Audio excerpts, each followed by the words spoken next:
Hey now. Hey now. And welcome back to the show where two childhood friends discuss their favourite childhood movies. I'm Emily Sandford. And I'm Barney Lee, and whether it's iconic lines, musical moments, or just questionable outfit choices, the films we'll be talking about on our show are unique in their own way. And this week, we'll be discussing Chicken Run. Warning, this episode contains nostalgia and big love for shuttlecocks. Oh, madame, this makes you look like a vision, like a dream. Like a duck. To be fair, Ginger looked really good in that hat. I mean, come on, Vogue Bridal magazine? Seriously. They wish. Yeah. Although Ginger wearing white, I don't think. I've seen her giving eyes to Mac. Wait, wouldn't Mac be giving eyes to Ginger? She's got 4 of them. She's got enough to go around. Yeah. You're right.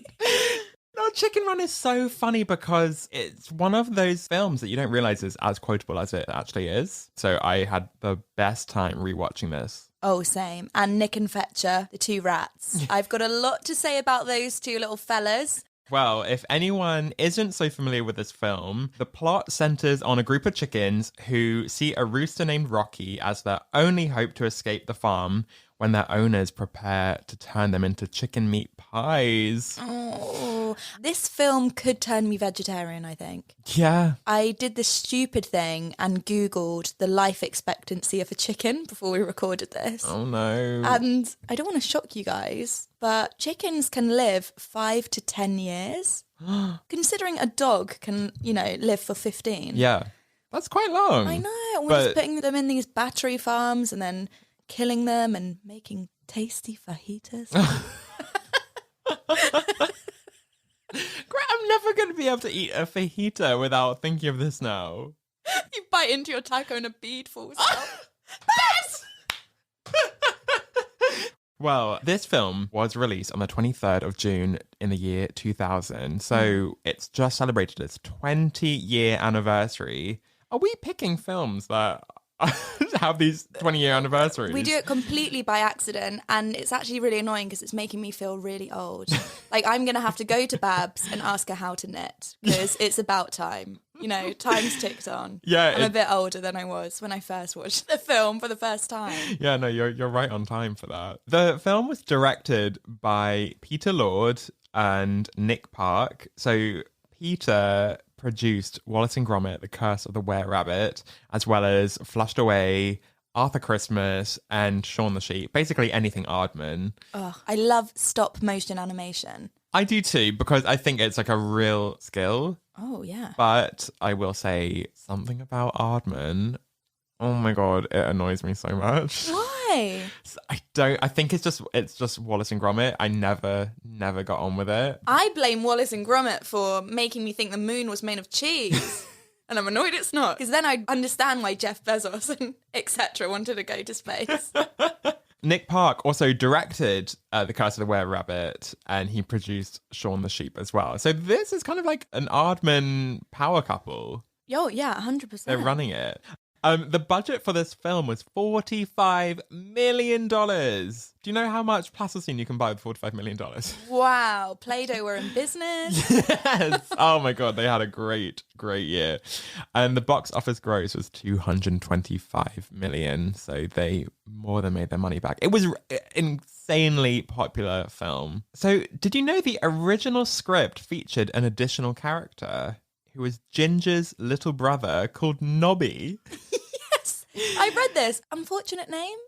Maybe that was why it's... Well, actually, DreamWorks suggested that Nobby was left out in order to make the film less cute. And boy, this film gets dark, and we'll talk about that in Can We Discuss? We needed a bit of cuteness, didn't we? Yeah. More babs. So, obviously, we'll talk about the Chicken Run sequel in Can We Discuss?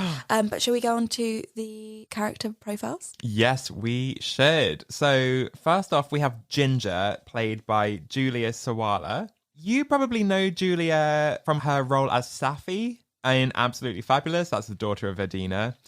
She was also in Jonathan Creek as well, which my parents used to watch back in the day. Oh, and this is a bit like English exclusive, but did not realise she was Nadia Sawalha's daughter. Daughter? Sister. Yes. Sister. Love loose women. I mean, when you're freelance, sometimes you can enjoy loose women. That's the stuff you 9 till 5ers miss out on. I'm so jealous. Yeah. We also have Mel Gibson playing Rocky. He was in What Women Want, which I don't know how many people have seen that, but I really loved that film growing up. Right. He gets like electrocuted and he can suddenly hear what all the women around him are thinking. And it's kind of like he's got that kind of insider knowledge, which is a really fun one. Also, he was the voice of John Smith in Pocahontas. Didn't know that. That is a great fact. Yeah. Not my favourite character in Pocahontas, but fine. Well, no. It's the raccoon, obviously. Yeah.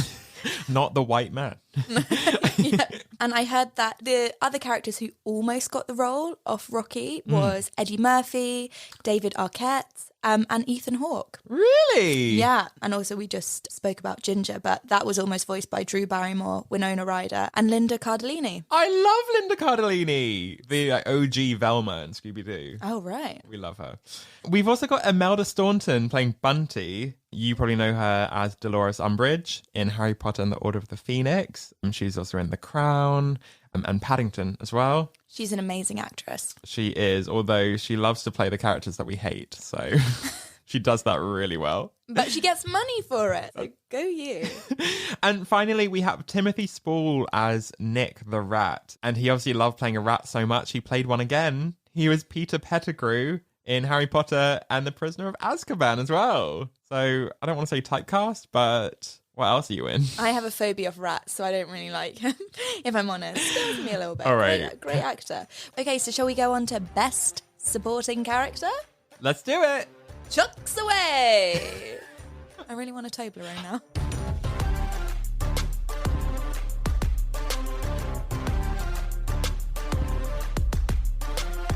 So here we are, Best Supporting Character. What are we thinking?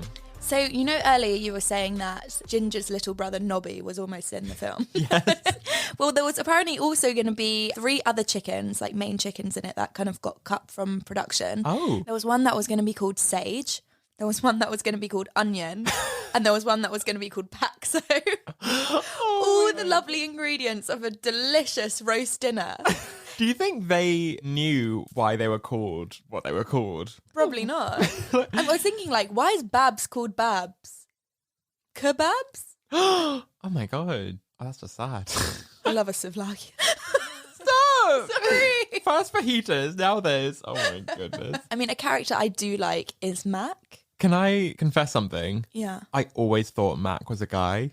Oh. She's got the mask energy. She does have mask energy, quite a coarse voice as well. Yeah. But she's such a good character. And what I did like was that apparently in early development, her name was actually supposed to be short for McNugget. Oh no. Enjoy your McDonald's later, guys. Have a look at it again. Why is there glasses in my Happy Meal? Oh no. Bless her. But I think when you think of Mac, you think of the word thrust.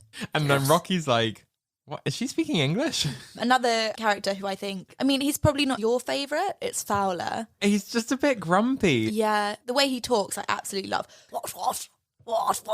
He's from the RAF, and he's been in the chicken force for however many years. Am I Fowler? Honestly, if they need you for the sequel, you are ready. Get me in a plane, pay me in Toblerone. I want to give a shout out to the turnip that looks like a chicken that Mac uses when she's demonstrating the catapult prototype. Yeah. And it flies across the hut and smashes into the wall and kind of splatters. And just for one brief moment, that turnip was a hero.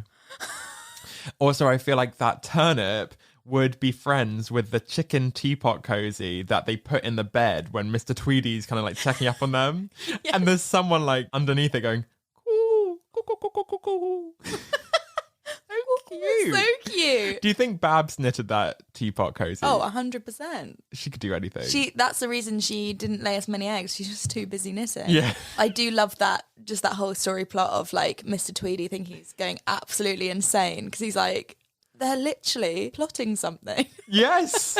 At one point, oh my gosh, there's such a great scene. He's watching them doing one-arm push-ups. And he's like, Mrs. Tweedy, look. And they look. And the chickens are just like pecking the floor. It's amazing. Mr. Tweedy, actually, I would put as a contender for Best Supporting Character. I do feel sorry for him, and this is another thing we can talk about and can we discuss? Because I think his partner is a bit abusive. A little bit. Speaking of his partner, I also think a contender for Best Supporting Character is the model Mrs. Tweedy that the chickens build to help them escape. They've kind of got this big puppet. And at one point, the dress gets snagged on the fence, and the dress comes off, and it's just all chickens piled up, and they're like, The dogs were like, what the what the what? Right, before we award Best Supporting Character, we do need to give a shout out to Nick and Fetcher.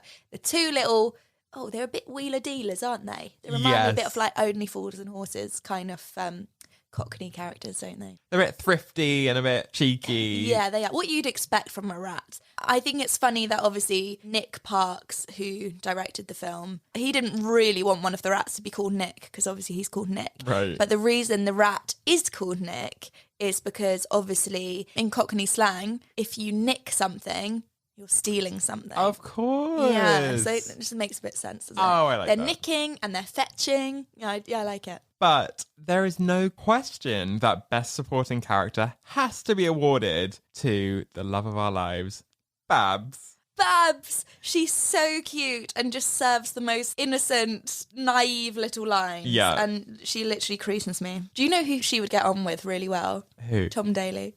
Oh my God. Those two, a Babs times Tom Daly cardigan. I would snap that up so quickly.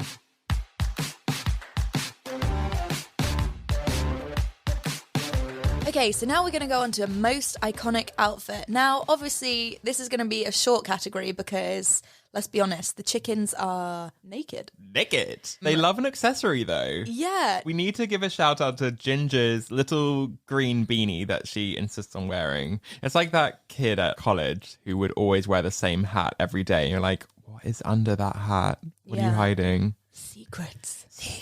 In the smoking area. It's very Brick Lane, I think. And she's got that little blue polka dot scarf. Yeah, it's super cute. And Rocky too. Like, he's got a nice little... Like a neckerchief. And yeah, very Scouts. Yes. I love Babs's beaded necklace that she wears. Yeah. Very, very cute. Did you know that these accessories were intentionally placed to disguise the seam between the puppet's plasticine head and their silicone body? Oh, really? Because the bodies, it would have taken too long for the bodies to be made out of plasticine as well. Yeah. So they made them out of plastic and would just cover up the gap with something. So every chicken has got something. Interesting. So Max, she's wearing like the tartan scarf. Yeah. And she's got those like big goggle glasses as well, doesn't she? Yeah. Which just look like, where's she getting glasses? You know? Yeah. Do chickens wear glasses? Do you know what was one thing my mama always used to say to me when I was young? She was like, carrots are really good for your eyesight. And I'd be like, how do you know? Kind of thing. Yeah. She was like, well, have you ever seen a rabbit wearing glasses? And I was like, oh my. Fair enough. She's not wrong. She's not wrong, which I think is really, which is a really cute and funny way of like making kids eat carrots. But yeah, and I was actually going to say that the tartan that Mac does wear is part of the MacLeod clan. So obviously in Scotland, you'll wear your tartan based on what clan you're from. Yes. So if you're from the MacLeod family, you're related to A chicken. Mac, a chicken. Congratulations. In the beginning scene, we are blessed with seeing Mrs. Tweedy's pajamas, where she opens the door to find out what all the ruckus is about. Yeah. She's wearing these pink pajamas with like a pink dressing gown, and the camera pans up. She's even wearing like a satin kind of like shower cap. Yeah, to like hold in her rollers or something. Right. And you know what? I was pleasantly surprised that Mrs. Tweedy was wearing pink. You know, she's like a stern lady. So it was nice to see her in something a bit different, even if she is Satan himself. Yeah, apparently she's called Militia, is Mrs. Tweedy's real name. And that's obviously supposed to be because she's quite malicious. Oh, clever. Yeah. Thank you, IMDb, for that one. But most iconic outfit, I think we're in agreement, has to be towards the end of the film where they're building the ship to fly off in. And Fowler turns up in these I'm going to describe them as like harem pants because within them, he has concealed like 1,000,000 screws and nuts and bolts. And he just kind of like almost like pulls a toggle and they all fall out from the bottom. It's such a moment. And you know what? He's really pulling them off. Yeah, I mean, he definitely wears the trousers in that coupe. I'd like to see Bunty try and put them on. Go and get one leg in.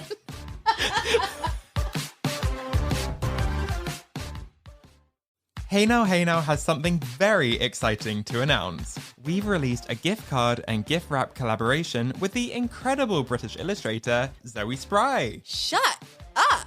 Excuse me? No, our Princess Diaries card with Mia. It says, "It's your birthday?" Shut up! I love this so much. So if you stan some nostalgic gift cards and gift wrap and want to support the Zoe Spry and Hey Now collaboration, head to zoespry.com. You will not regret it. I want this Meredith card for my birthday in October, please. Being young and beautiful is not a crime, you know. Ugh, a bit vain. That's also on the card. We designed these. How could you forget?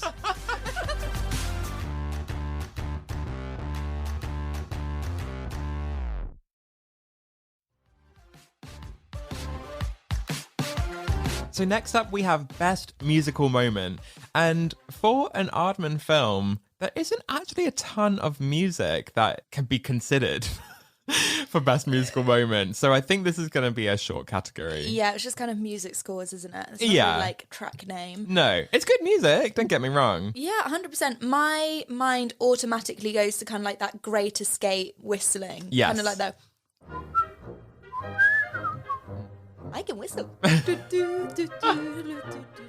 You know? Yeah. Yeah, it's cute. Yes. There's so many scenes in Chicken Run that imitate scenes from The Great Escape as well. So like when Ginger is kind of rolling on her front underground on the tracks, and when she was in solitary confinement as well. So it's nice that they kind of put a nice bow on it and had the Great Escape music as well. There's some other whistling music that plays while Rocky is leading the chickens in that like aerobics class. So like Rocky will do an action and then all the chickens will follow.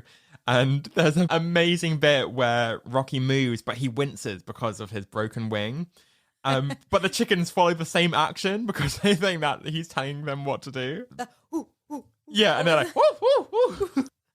And there's also that scene, obviously, when Rocky has escaped. So he's dug himself out. Yes. Couldn't he have done that for everyone else? I know, right? Or I guess the hole is small enough for one. It's a bit inconspicuous. Okay, But true. still, push back the mud after everyone's out. Yeah, I thought the same thing when he managed to fling himself over to get Ginger from the pie machine as well. Anyway. But yeah, there's that musical moment where obviously he's escaped. He's like on his tricycle Yeah. with the radio on the back Yeah. that Nick and Fetch have stolen. And he's singing that song that's like, "I'm the kind of guy who likes to roam around." I was like, yeah. Could you imagine just like, going on your morning walk and you pass a rooster that is cycling past?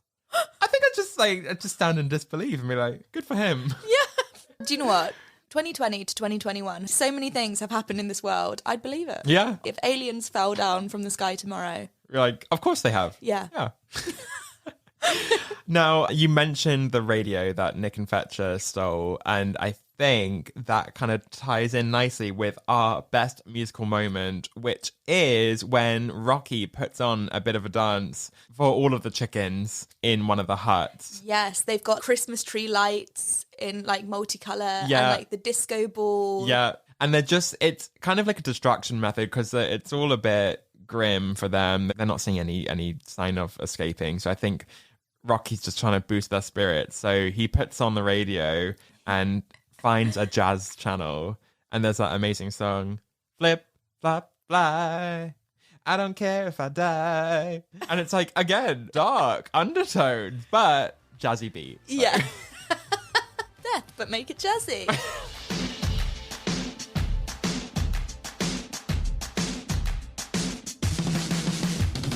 Okay, so now we're going on to best quotes. I think most of my quotes are probably going to come from Nick and Fetcher, but I think you're going to be fine with that. Yes, absolutely. Can I start with one from Bunty? Yes. Which is a bit of a rogue one because we obviously hate Bunty. So there's a couple lines from her that kind of redeemed her a little bit for me. It was, we mustn't panic. We mustn't panic. And everyone's screaming. And also, when they're flying away, Fowler shouts out, increase velocity. And Babs goes, what does that mean? And Bunty goes, it means pedal your flippin' giblets out. Ew. That Yorkshire accent. There's another bit where Ginger's like, ladies, please, let's not lose our heads. And then Bunty's like, lose our heads? Another character we hate is obviously Mrs. Tweedy, but there is that dialogue between her and Mr. Tweedy when they're talking about the pie machine that they're going to get, because she wants to be rich, you know? All his fathers have been egg farmers, so now she's like, we want that pie money. Yeah, that sweet, sweet pie money. Yeah. So Mr. Tweedy's kind of like, what is that? And she tells him, like, it's a pie machine, you idiot. Chickens go in, pies come out. And then he's like, oh, what kind of pies? And then she's like, apple. Oh, my favourite. Chicken pies, you great lummox.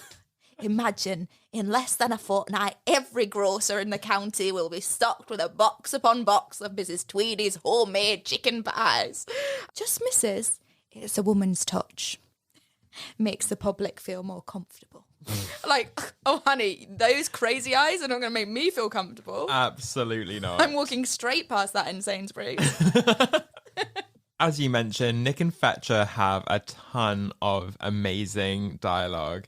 I love just the simplest ones, like, eggs from heaven, now, from a bum. That one that really gets me is, flipping hell, look at this, Fetch. They're going to kill themselves. Wanna watch? Yeah, all right. When they're like practicing to fly, and then one of them thinks they're flying, but she's just on the top of this mountain of chickens. Yeah, and they full on like set up deck chairs just to sit back and watch it happen. I mean, fair play. There's also that quote where Ginger's like, we can't give you our eggs, they're too valuable. And Nick's like, and so are we. After you, Fetcher? After our what? Move! I love when they say, roosters don't lay eggs, do they? Don't they? Nah, it's a lady thing, apparently. Ask your mum. Or when Rocky's like, guys, you are without a doubt the sneakiest, most light-fingered, thieving parasites I've ever met.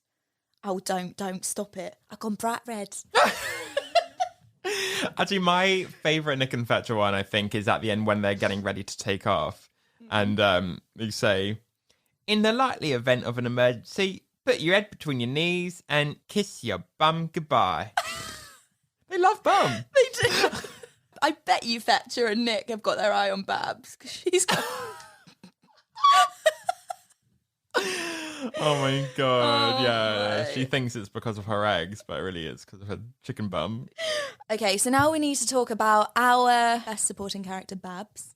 Babs. Yes. And honestly, anything she says is comedy gold. Yeah, at this point we don't know if Babs is short for Barbara or kebab. I kind of like kebab. Yeah, same. Should be honest. Yeah. I mean, the very first line she has in the film is incredible. Morning, Ginger. Back from holiday. I wasn't on holiday, Babs. I was in solitary confinement. Oh, it's nice to get a bit of time to yourself, isn't it? No, Babs. Like, she has no concept of this death thing, does she? No. Because there's that bit where she's had like a near-death experience and she's kind of fainted because they all expected that Babs was going to be taken because she hadn't laid any eggs. Yeah. You know, that moment is like, oh, don't kill kebab. And she's like, oh, my life flashed before my eyes. It was really boring. Oh, bless her. Oh. She's so cute. She is so good. There's also that scene where Ginger holds up the poster of Rocky to everyone, and she's like, "This is our way out of here." We'll make posters. No, what's on the poster, Babs? What's on the poster? We'll make posters. We're big graphic designers. Oh, pass me a tablet. You got one of them iPads with a pen. Oh my god. There's also that scene right towards the end where Ginger's like, "This is it, everyone. We're escaping." And then Matt goes, "But Ginger, she's not ready." Sorry, Scotland. I'm not doing that again. And Ginger goes, oh my God, I'm so hot. Ginger goes, "Listen, we'll either die free chickens or we'll die trying." And everyone cheers. And Babs goes, "Are those the only choices?" I've actually got one more here, and it is on the same theme. Ginger goes to Babs, "So laying eggs all your life and then getting plucked, stuffed and roasted is good enough for you, is it?" "It's a living." But we have to award best quotes to the best thing I think I've ever heard. Emily, will you do the honours? Okay. "I don't want to be a pie. I don't like gravy." Don't worry, Babs, you won't be. Although, I'm sorry, who doesn't like gravy? I know, are you joking? Maybe because gravy doesn't go with kebabs. But what goes with a kebab? She's more of a tzatziki kind of girl. Yes. I like tzatziki. Goes with the chips and the salad that goes in my pizza.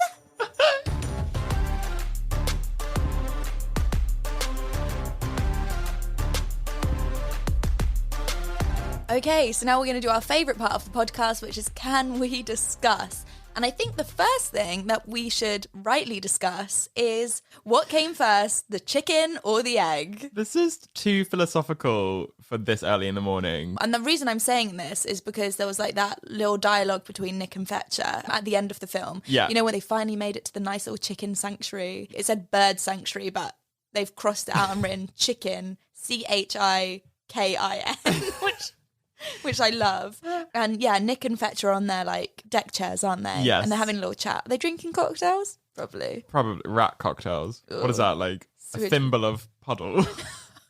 Ooh, on the rocks. Literally rocks in there. Yeah, so they're like, "Here's a thought. Why don't we get an egg and start our own chicken farm? That way, we'd have all the eggs we could eat." And Fetcher goes, "Right, we'll need a chicken then."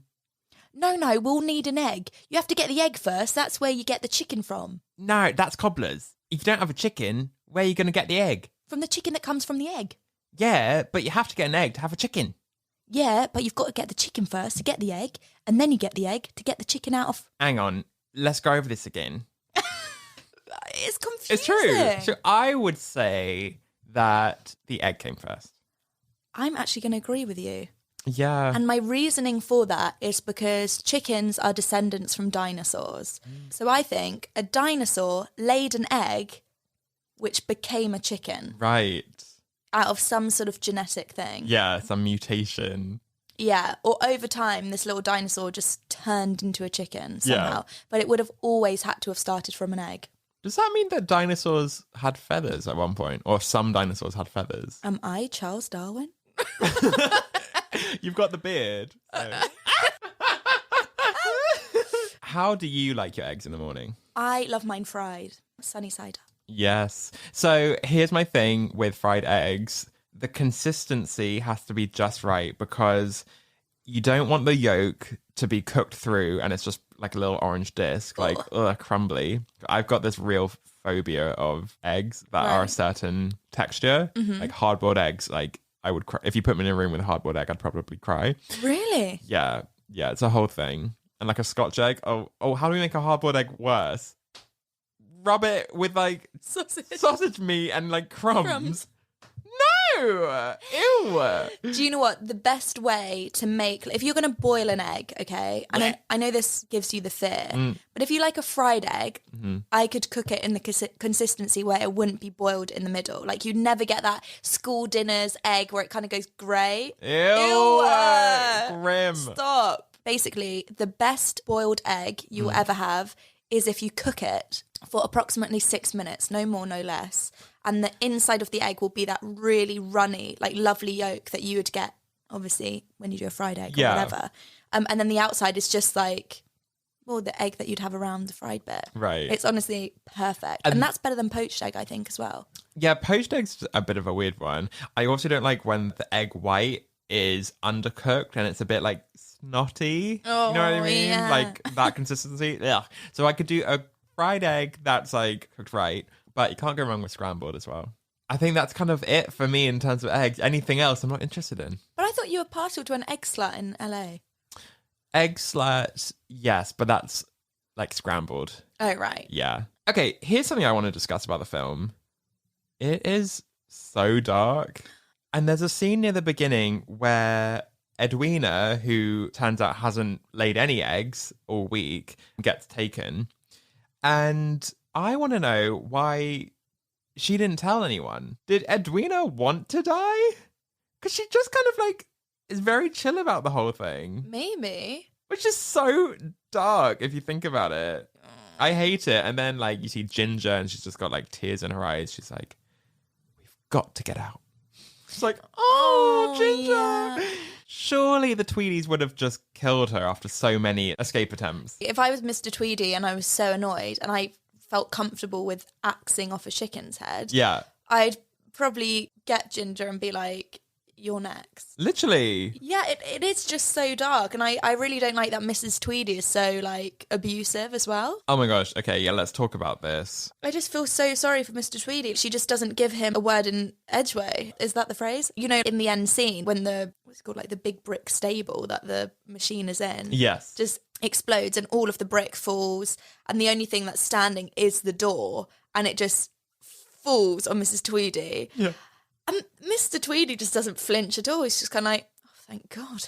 When she's climbing up the fairy lights that's connected to the plane, her look is so terrifying because she's like muddy, her hair's all askew, her eyebrows are like bushier than ever. And it's a really scary image. And she kind of, swings the axe.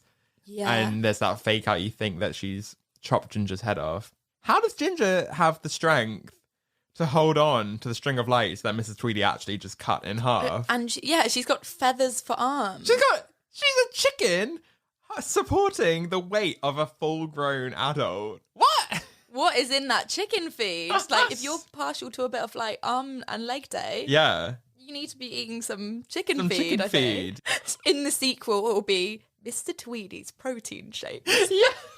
And hopefully Nick Park will make sure that he has like his own apple pie business. Well, I hope. So should we talk about the sequel? Yes. So this was announced last year. Aardman said that a sequel is in the works. It's expected to go into production this year. And it's going to follow the ending of the first film where the chickens have kind of settled into their new safe area. In the film, this is what's going to happen. It will start off on the chicken sanctuary. Rocky, Ginger, all of the other chickens are very happy. Yeah. And then Rocky and Ginger hatch a baby chick. And the chick's a little girl called Molly. Cute. But then Molly kind of like outgrows the sanctuary, if that makes sense. Right. Just in time for her to realise that there's like trouble going on in the chicken world on the mainland. So all the chickens obviously decide we've got to help them. Right. Sort of thing. So even if that means putting their own hard-won freedom at risk. Ooh. So... God, can't they relax for 1 minute? I know. Shall we go on to trivia? Yes, let's do it. Prepare to be fried.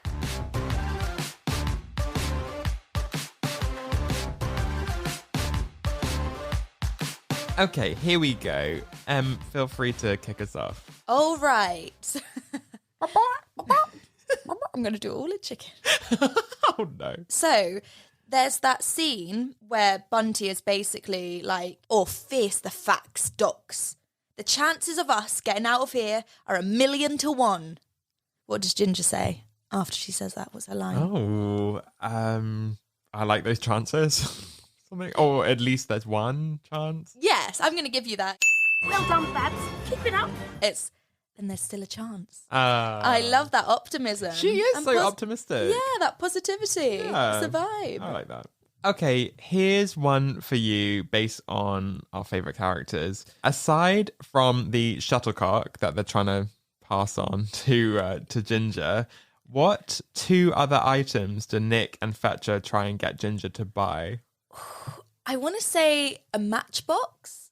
I think that might be what they have things in. inside. Oh Oh, no. One, okay, I'll give you a clue. The first thing they bring out, they call a tea set, but actually it's Oh, is it a thimble? yes, yeah. Um, And the other one, he calls it a necklace and pendant. You might find it in the bathroom. Oh, it's a bath plug. Yes! Well done, Babs. Keep it up. Oh my goodness. When Ginger and Rocky are in the oven, what does Rocky say when he falls in some dough? Does he say, dough? Yes. Yes! Well done, Babs. Keep it up. He gives the Homer Simpsons vibe. It's very funny. Love that. Because Mel Gibson was in an episode of The Simpsons, kind of at a very similar time. And it is funny when they're like jumping through the oven, the flames are happening and the dough is stuck in their feet and they're like, boom, boom, boom, boom. That was a terrifying scene. Thank God that carrot got stuck in the gravy nozzle. Okay, Ew. here's one for you. It's another Nick and Fetcher question. What biscuits are Nick and Fetcher sitting eating while they sit in deck chairs watching the chickens attempt to Jammy fly? Dodger. Jammy Dodger's one. And a custard cream? Yes! Well done, Babs. Keep it up. Honestly, amazing choices. Yeah, 100%. Love a custard cream. Do they sell those in the US? Right, maybe in as a UK export, and they'll charge like $10 for Oh, they're it. not worth $10, but they're No. very tasty. Okay, so Fowler is in the 644 Squadron. Oh gosh. Okay, because as we all know, he was part of the Royal Air Force, even though they don't let chickens behind complex aircraft. Can you tell me what division he was in? What the name of his division was? Oh no. Is it the poultry division? Yes! Is it? Yeah! Well done, Babs. Keep it up. Oh my god, great. Well done, Clucky. Oh my So good. fuck you. While in solitary confinement, what does Ginger bounce against the wall? Now, I really thought this was a ball. Is it like elastic bands tied up into a ball? Think more like Sunday roast, Sunday roast. or maybe even A Brussels sprout. Well done, Babs. Keep it up. yes. Oh my god. Yeah. How did that fall in the cold box? Someone's been hiding their Brussels sprouts off their plate. Like, put it in a cold box. No one's going in here. Oh my goodness. Okay. Rocky says to Fowler, you see, flying takes 3 things. Hard work, perseverance, and something else. Hard work, perseverance, and hard work again. Yes! Well done, Babs. Keep it up. It's true, it's true, it's true. Here's a fun one. What did Babs knit Rocky? Oh, a beak warmer. Yeah, correct. Well done, Babs. Keep it up. I also said that I held my nose. I didn't mean to do that. Oh, a beak warmer. Beak warmer, so sweet. So cute. If Mr. Tweedy finds it. When they've all left. What's this dick warmer doing here? Oh! Put that in your sequel, Nick Park. Opening scene. Winner, chicken dinner. Right, next question. I feel hot. Okay, so I'm going back to the pie machine here. Okay. There's a scene where Ginger's falling. Okay, and she's like, Rocky! And he's like, I'll be down before you can say. And then he spots something that's about to be released on him. Mixed vegetables. Yes! Yay! Well done, Babs. Keep it up. Woo, Woo, woo. We woo. stand a Swede. Oh, yeah. My final question to you. What do Nick and Fetcher hide under while stealing tools from Mr. Tweedy? Oh, gnomes. Yes, gnome statues! Well done, Babs. Keep it up. I love that. That concludes our Chicken Run episode. Clucking hell. That was a good episode. Now, before we go, we should just give a shout out to our amazing gift card and wrap collection that we have recently launched with Zoe Spry, an amazing designer from Bristol. So we've basically done a collaboration with Zoe and we've created 7 amazing gift cards and 3 amazing gift wraps, all based on the films that we've spoken about in previous series. It's worldwide shipping. So if you love gifting like us, then you should definitely go to her website, which is zoespry.com. That's ZOESPRY. And then you can get yourself a bundle of gift wrap and gift cards. And make sure to tag us on Instagram at HeyNowHeyNow if you get anything. We'd love to see what you picked up. And also don't forget to leave us a 5-star review on Apple Podcasts. It really helps the show with its discovery. And if you do that, we would love you more than Babs loves tzatziki. I like doing a kebab. Anyway, thank you, ladies and gentlemen. You've been a wonderful audience.